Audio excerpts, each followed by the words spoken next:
It was only fitting that on the 50th anniversary of the rocket launch to eventually land a man on the moon, Rocket City would attempt to set a rocket record.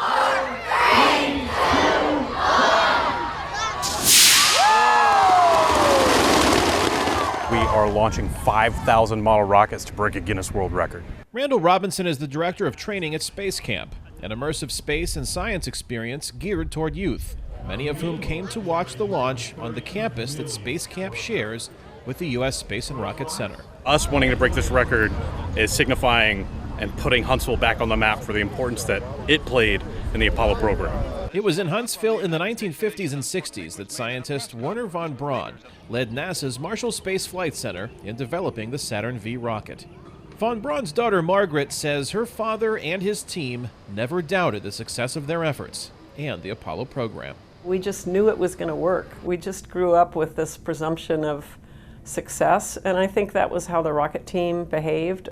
Margrit von Braun was among honored guests who gathered in Huntsville for 50th anniversary celebrations, paying tribute to the thousands who made the lofty goal of landing a man on the moon a reality.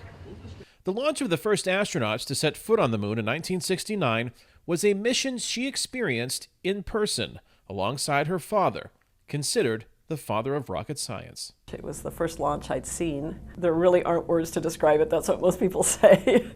The noise and the power of the engine, and then seeing how slowly the rocket actually starts to move before it clears the tower is just something I'll never forget. It's a moment in history. It's a moment when we landed on the moon, we launched a rocket, and it's important. 12-year-old Lillian Duran wasn't alive the last time humans set foot on the moon, but she's hoping anniversary celebrations of the first lunar visit sparks further interest in the space program for a new generation. And we want to go further to explore. An age-old desire that fueled the imaginations and eventual careers of many seasoned NASA astronauts and engineers, including Homer Hickam, author of the popular book Rocket Boys. It's something for us to commemorate, and also it kind of helps us, I think, give us a launch pad for the future.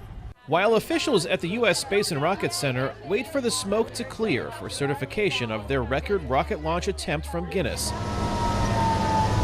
not far away, the future of manned spaceflight is taking shape at the Marshall Space Flight Center, where new rockets and technology are being tested for future missions to the moon and eventually to Mars.